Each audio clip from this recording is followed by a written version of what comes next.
nightmares in my head. I fear that the thoughts build up until I can't hear, that my mind fills up into a creature, and it haunts me somewhere much deeper. Anxiety, filling up every space, no privacy. And silently, it can build and build until you finally see. Whoa, it's taking over, damn no closure, moving closer. No exposure, I just wanna be a loner. Some can't stay sober, looking over all their shoulders, like moving boulders just to get out of the home. It sucks, I've had enough, I don't wanna feel the stuck under the rug, all my problems that I shove. I got nightmares in my head. I fear that the thoughts build up until I can't hear, that my mind fills up into a creature, and it haunts me somewhere much deeper. I got nightmares in my head. I fear that the thoughts build up until I can't hear, that my mind fills up into a creature, and it haunts me somewhere much deeper. दोस्तों आओ जो मैं गाए में आपका स्वागत है। आपने रफ़ी साहब का वो मशहूर भजन तो सुना ही होगा जिसमें वो कहते हैं, सुख के सब साथी दुख में ना कोई, सुख के सब साथी दुख में ना कोई। हाँ दोस्तों, तो आज हमारा विषय है उदासी से प्यार कैसे करें। दोस्तों, प्यार भरी उदासी असामान्य लग सकती है, लेकिन ये इस भावनाओं को मानवीय अनुभव के स्वाभाविक और सार्थक हिस्से के रूप में अपनाने और स्वीकार करने के बारे में है। आइए हम दुख को समझने, स्वीकार करने और यहाँ तक कि उसका मूल्य खोजने के तरीकों की जांच करें। तो दोस्तों, इसमें पहला बिंदु है अपनी भावनाओं को पहचानना और स्वीकार करना। एक तरीका है, स्वीकार करें कि उदासी एक सामान्य भावना है और कोई ऐसी चीज़ नहीं जिसे टाला या खारिज किया जाए। ये हानि, परिवर्तन या यहाँ तक कि गहन चिंतन के प्रति एक स्वाभाविक प्रतिक्रिया है। अपने आप को दुख का पूरी तरह से अनुभव करने की अनुमति दें। इससे दबाए या नकारने से भावना लंबी या तीव्र हो सकती है। अब दोस्तों, दूसरा बिंदु, मूल कारणों की खोज करना एक अच्छा विचार हो सकता है। ये समझने में समय लें कि आपके दुख का कारण क्या है। जर्नलिंग या किसी विश्वसनीय मित्र या चिकित्सक से बात करके अंतर्हित मुद्दों को उजागर करने में मदद मिल सकती है। ध्यान दें कि क्या ऐसे विषय या स्थितियां बार बार आ रही हैं जो उदासी पैदा करती हैं। इन पैटर्न को समझने से आपको भावनात्मक जीवन में अंतर्दृष्टि मिल सकती है। तीसरा बिंदु, अर्थ और विकास खोजना आवश्यक है।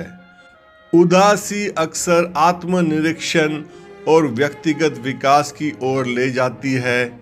इसे आत्म खोज और भावनात्मक विकास के अवसर के रूप में स्वीकार करें। अपनी उदासी को लेखन, कला या संगीत जैसे रचनात्मक माध्यमों में प्रवाहित करें। ये नकारात्मक भावनाओं को सार्थक और रचनात्मक में बदल सकता है। इसमें चौथा बिंदु, आत्म करुणा का अभ्यास करना आवश्यक है। जब आप दुखी महसूस कर रहे हों तो अपने आप से दया और करुणा का व्यवहार करें। आत्म आलोचना से बचें और खुद को याद दिलाएं कि इस तरह महसूस करना ठीक है। उन गतिविधियों में संलग्न रहें जो आपको पोषण और आराम दे। ये गर्म स्नान करने, प्रकृति में समय बिताने या किसी पसंदीदा शौक का आनंद लेने जितना आसान हो सकता है। पांचवा बिंदु, दूसरों से जुड़ना मददगार हो सकता है। अपनी भावनाओं को दोस्तों, परिवार या किसी सहायता समूह के साथ साझा करें। कभी कभी उदासी के बारे में बात करने से राहत मिल सकती है और आपको कम अलग थलग महसूस करने में मदद मिल सकती है। कभी कभी समान भावनाओं का अनुभव करने वाले अन्य लोगों के साथ जुड़ने से आपको अधिक समझने और समर्थित महसूस करने में मदद मिल सकती है। छठा बिंदु, दुख से सीखना आपके पाठ्यक्रम का मार्गदर्शन कर सकता है। उदासी आपके मूल्यों, इच्छाओं और ज़रूरतों के बारे में बहुमूल्य अंतर्दृष्टि प्रदान कर सकती है। इसे आपके जीवन में किस चीज़ को बदलने या संबोधित करने की आवश्यकता हो सकती है, इसके लिए एक मार्गदर्शक के रूप में उपयोग करें। उदासी का अनुभव खुशी और संतुष्टि के क्षणों के लिए आपकी सराहना को बढ़ा सकता है, जिससे आपको मानवीय भावनाओं के पूर्ण स्पेक्ट्रम को महत्व देने में मदद मिलती है। सातवां बिंदु, कृपया माइंडफुलनेस का अभ्यास करें। माइंडफुलनेस अभ्यास आपको उदासी से अभिभूत हुए बिना उसका अवलोकन करने में मदद कर सकता है। ध्यान और गहरी सांस लेने जैसे तकनीकी स्वीकृति और समझ को बढ़ावा दे सकती है। अपने दुख को निर्णय के बजाय जिज्ञासा से देखें, इसे तुरंत बदलने या ठीक करने का प्रयास किए बिना इस पर ध्यान दें। आठवां बिंदु, स्वस्थ आउटलेट बनाएं। शारीरिक गतिविधियां भावनात्मक संकट को प्रबंधित करने और कम करने में मदद कर सकती है, जिससे एंडोर्फिन जारी होता है जो मूड में सुधार करता है। दिनचर्या बनाए रखने और आनंददायक गतिविधियों में शामिल होना दुख की अवधि के दौरान स्थिरता और आराम प्रदान कर सकता है। नौवां बिंदु, पेशेवर मदद लें। यदि उदासी अत्यधिक या लगातार महसूस होती है तो मानसिक स्वास्थ्य पेशेवर से बात करने से मार्गदर्शन और सहायता मिल सकती है। थेरेपी आपकी भावनाओं से निपटने और उन्हें अधिक गहराई से समझने के लिए उपकरण प्रदान कर सकती है।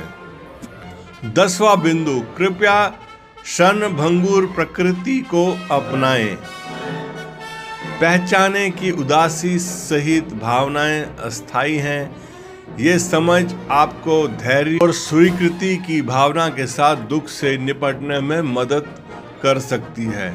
इन दृष्टिकोणों को अपनाकर आप दुख को एक नकारात्मक शक्ति के रूप में नहीं बल्कि अपने भावनात्मक जीवन के एक मूल्यवान और व्यावहारिक पहलू के रूप में प्यार करना और गले लगाना सीख सकते हैं।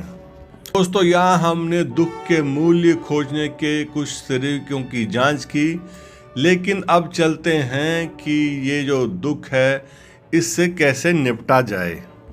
दोस्तों, उदासी से निपटना चुनौतीपूर्ण हो सकता है, लेकिन ऐसे प्रभावी रणनीतियां हैं जो आपको इस भावना को प्रबंधित करने और कम करने में मदद कर सकते हैं। आइए चलिए कुछ व्यवहारिक दृष्टिकोण की तरफ नज़र डालें। तो दोस्तों, इसमें सबसे पहला जो बिंदु आता है वो है स्वीकार करें और स्वीकार करें। अपने आप को बिना निर्णय के उदासी महसूस करने दें। स्वीकृति उपचार की दिशा में पहला कदम है। समझें कि उदासी जीवन का एक स्वाभाविक हिस्सा है और हर कोई कभी कभी इसका अनुभव करता है। और दूसरी रणनीति की तरफ चलते हैं, जिसमें अपनी भावनाएं व्यक्त करें। हाँ दोस्तों, अपनी भावनाएं व्यक्त करें। अपनी भावनाओं के बारे में लिखने से आपको उन्हें बेहतर ढंग से संसाधित करने और समझने में मदद मिल सकती है।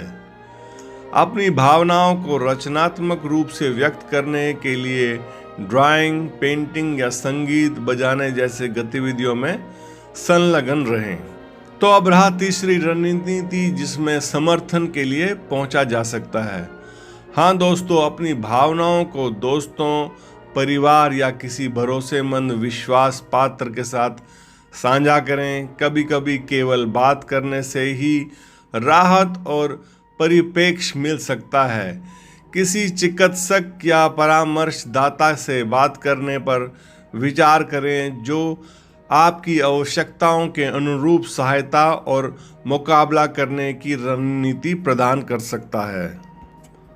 अब चौथी रणनीति जो हो सकती है, स्वयं अपनी देखभाल का अभ्यास करें। दैनिक दिनचर्या बनाए रखने से स्थिरता और सामान्य स्थिति की भावना मिल सकती है।